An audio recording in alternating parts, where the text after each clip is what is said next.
around the Dawn we go, and yes, match points. This could just be the end for Flux Impunity's tournament lives. Again, reminding everyone back at home, single elimination bracket, no second chance.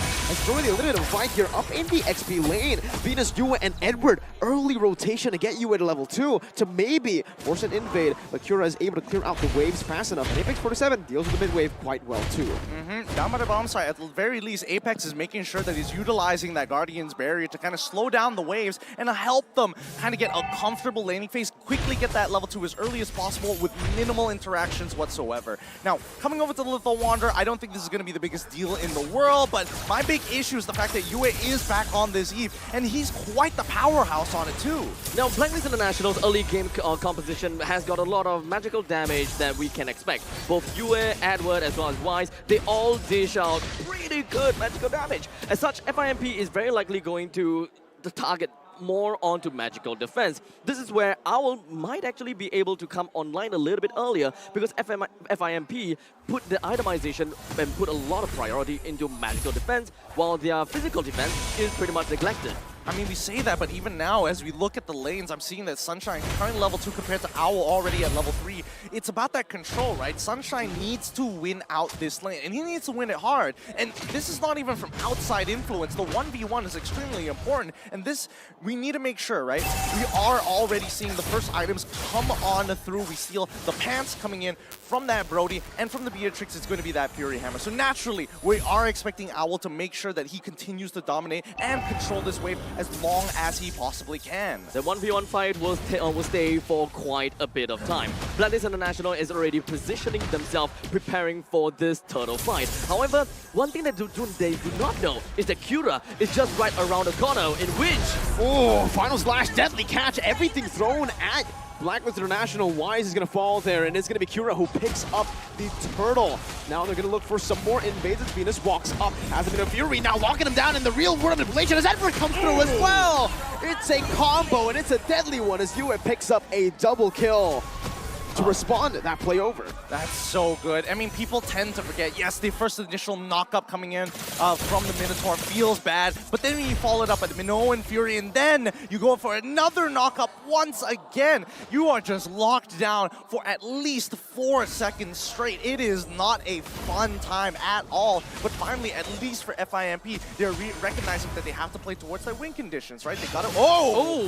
Final Slash. Those are some resets right now with Vengeance, but Alien loses all of his mana. Is forced to back away as Wise clears out his purple buff. One level lead still without the turtle. He's still holding on to it as that's a good Astral Sphere shot at Yue. I thought initially, when they were trying to go for the initiation onto the turtle, it started out great. They managed to steal the turtle, number 1. They managed to get a kill down on the Blacklist International as well.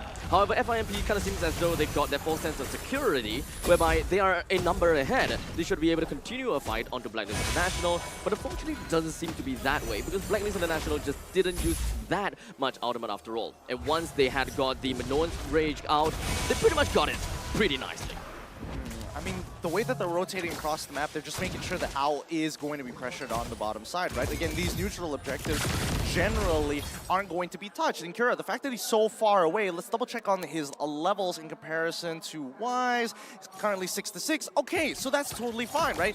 Even levels. Again, a volatile matchup here that really depends on how much farm that you're going to get from that mid lane. So as long as FIMP, and especially if Oh My Venus is going to control this lane, Apex 47 has a lot of work on his hands in terms of not only clearing the waves, but opening up the map. The goal lane is relatively even. The only good thing about the fact that, the only good thing goes over to FIMP, whereby they manage to get a little bit of the energy turret. But the second turtle is not going to go anywhere close to the gold laners. Blacklist International will still want to get themselves the priority up onto the turtle, while FIMP positions themselves, readies themselves for the grand opportunity to allow Kura to jump in. Alien with a Final Slash, real world inflation comes down, so Edward's going to be able to find the turtle, but in the midst of it all, it's still going to be a good fight right now for Flux Impunity, getting Yue down, but Alien now with a Vengeance. Now, so many resets onto the back. They keep that lead. Lunar unable to connect on that Astral Sphere. And again, it's Fireflux Impunity just equalizing on board. They get a kill, they don't get the turtle, but that's totally fine, right? The turtle is just a side objective compared to what they really want to focus on, and that is going to be Kura power farming as hard as he possibly can. And Apex, on the other hand, he needs to get some defensive items, but he's a roamer, right? Top side, look at Alien go. First turret about to fall. Kura engaged on right now. Edward jumping in forward, deadly catch. Is thrown out to disengage, and Fireflux Impunity, they will just respect this. They will go for turrets, a siege. They actually focus more onto the EXP lane rather than the gold lane, right? I thought that most of the time they would want to unlock the Brody a little bit earlier and try to keep the Beatrix in the lane, or perhaps put him in uncharted territory, trying to overextend just to farm out the waves a little bit longer. I mean, I would agree with that point, but it's all about finding the holes, and I think at least the holes were top. Yeah, the holes were on that top side, right. and FIMP, for the very first time, actually having a gold lead on their side, it looks good, right? At least things are changing up here in game number 3, especially the match point against Blacklist International. Now, we're not seeing the lane swap happen just yet, right? They're making sure that they get an early push on that top side at the very least, and then start rotating for this potential 4v5 in about 30 seconds or so. Venus again with a Venus Fury. Venom's Rage popped in, and that's going to be the combo right there with a real manipulation, locking him in place as well. Kura with a deadly catch, trying to disengage. One more shot will do it. You are moving forward, but Sunshine finds a total memory, and Lunar snipes wise from downtown. A 2 for 2. Jungler for Rome, and Rome for mid. Not bad, not bad. FIMP really turning up the heat against Blacklist International. Oh, the Filipino sniper to the new one. Finds 2 basic attacks. Yue just cleans him up. I think he definitely wasn't expecting to see Yue hiding in that bush over there. By the time he responded, it was already too late. He finally misses. Yeah. Finally. The second time, or rather the third time, I believe Blacklist International will be able to get a little bit of that, the priority on the turtle. They're constantly trying to engage, or rather just keep themselves sticking onto the turtle, dance around a little bit, stay themselves in the 50 line. They do not want to have FIMP to cross this region anymore, especially since FIMP would want to get information as much as possible. Oh, Alien with a final splash onto the back right now, just disrupting the formation with a real world of manipulation, locks them in place. Yue still able to kite away right now, so deadly catch just does the damage. Now Sunshine is here for a cleanup, but he's not able to find the range on the rest of the members from Blacklist International. That does, however, give Fireflux Impunity more room, unless Edward steals it away. Retribution just to play it safe from Kura. Oh my goodness. Can we talk about the fact that if Yue didn't have an Ice Queen's wand, that would have been detrimental. Like, I think that FIMP would have walked Blacklist all the way down to their tier 2s and taken away their purple buff at the same time. Kura is a lot stronger than what people imagine. Oh, Vengeance popped in. Sunshine will just disappear, burst it down.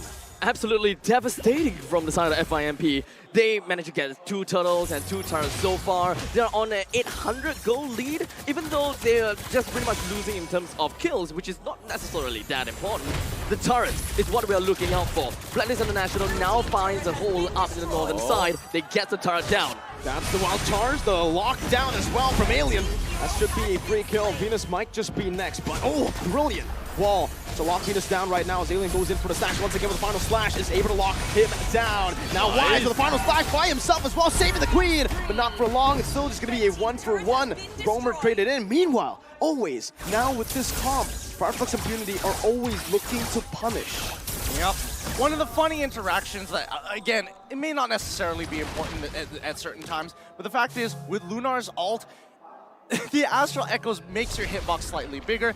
There is collision in this game, so when you do have the Nature's Barrier, there are times where you might misjudge the actual size of your hero, meaning that you might be spazzing out in between spaces at certain moments. And, I mean, I don't know how big of a deal it's going to be later on into the game, but it's just a fun little tidbit. I think this is probably the first time FIMP has managed to get quite a bit of edge onto Blacklist International. Albeit it's only 1,000 gold, but the control of the map is heavily tilted towards in the favor of FIMP. Blacklist International would want to find more ways to open things up. They will want to allow the Owl to continue to go on the farm. FIMP probably just want to hold the waves out a little bit more towards the 50 line and wait for the perfect chance to take the Lord.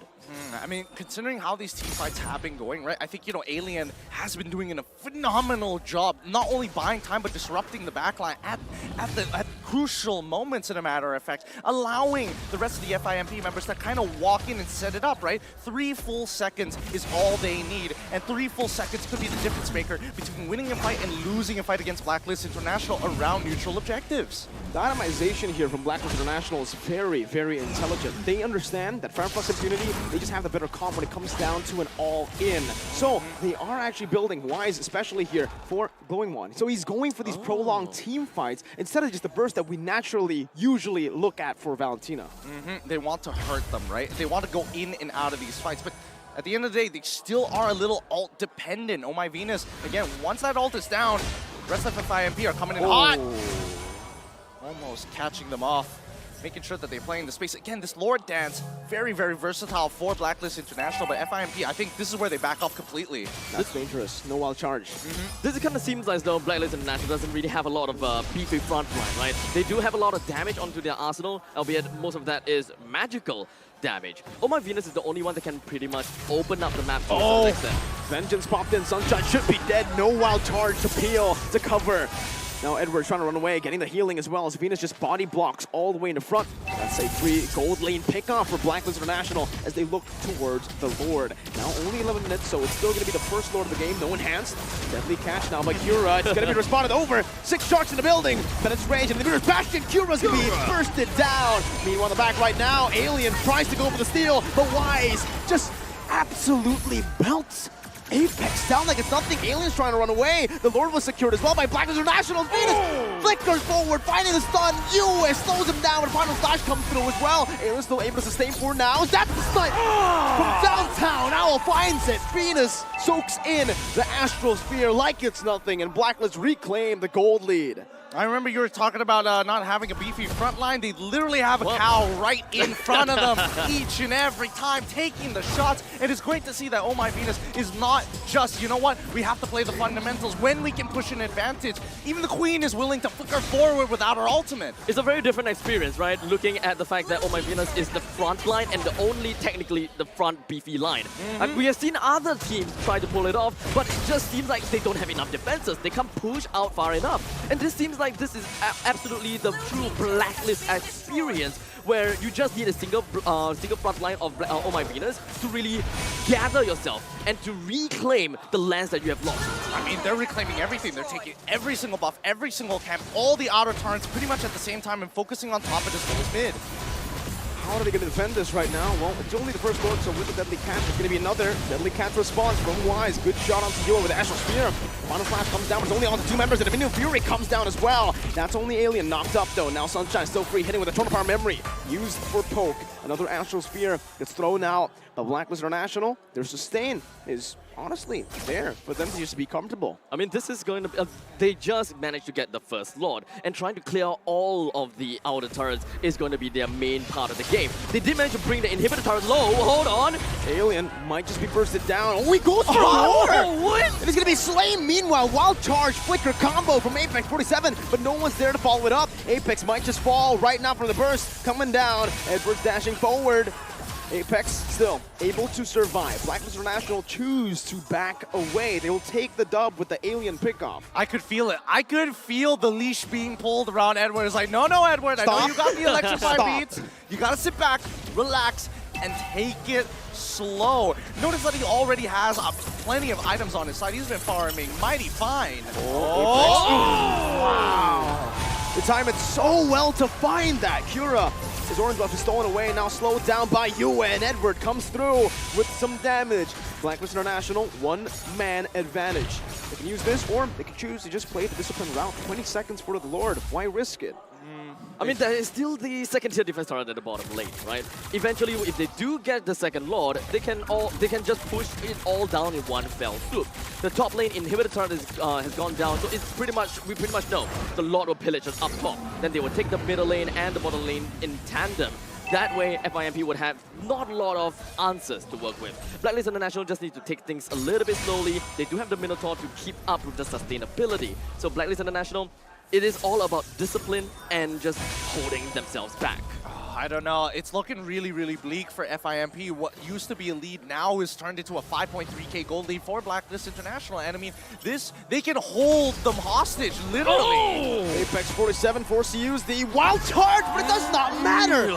Wise just tears him apart as Alien now will take a huge chunk of damage on his health bar. Free Lord conceded. Blacklist International all across the board. I'm telling you, this is how you hold people hostage. You sit around these neutral objectives. Ooh, come, please, try and steal this away from me. Try to initiate. Oh no, I'm looking so tantalizing right now. And that's when you punish them, cutting them down one by one, making sure that you take away their toes and their fingers before they even get remotely close. And now, as they walk up into the base, they're down a man. But at the end of the day, once they start losing these inhibitor torrents, there's nothing that FIMP can realistically do to clear these ways effectively. Call an ambulance! Call an ambulance! But not for me! That's Blacklist International's way to play the game right now with the Lord Dance. And yes, it is true. That's exactly what they've been able to do. And Flux Impunity, they've just been caught again and again through the same thing. And again, it's Owl threading the needle through Alien Lunar, this time finding Sunshine in the back. The Lord is eventually going to make his way in, and Blacklist International is pretty much trying to defend this as much as possible while trying to get the middle lane pushing in at the same time. Apex 47 managed to slow things down by a tad little bit, but Blacklist International, they are not really jumping right in anytime. Blacklist sieging the base down. So simply, so calm, so stone cold, it doesn't even feel like they're in any danger. Flux Impunity, right now, while Blacklist were calling an ambulance, I think now they're calling their plane. Yep, I mean, this is where it gets really brutal, right? And I think even for FIMP, they have to play very... Oh, no, Kura. Kura, he's in a lot of trouble now. Oh, that's a snipe from Owl. That's another also Astro Spear locking Owl down, but he is able to just sustain back up. He's going to be able to steal, life steal away. Oh, that's another Alien. Gets picked off just like that. 2 members fall. You don't even see it. You blink and you miss it. That's why patience is a virtue. Game of capitalizing mistakes. That's what Blacklist International is looking out for. Play slow, play quick, because they know FIMP, they will make a mistake for Blacklist International to push right on in. Cannon minion gonna be cleared out, but there's another wave coming down in the mid lane. How do they clear this one? Apex 47 first it down! Pops the wild charge. Sunshine tries to make a play, but the base will be gunned down. A Minion Fury onto the back. Blacklist International, untouchable.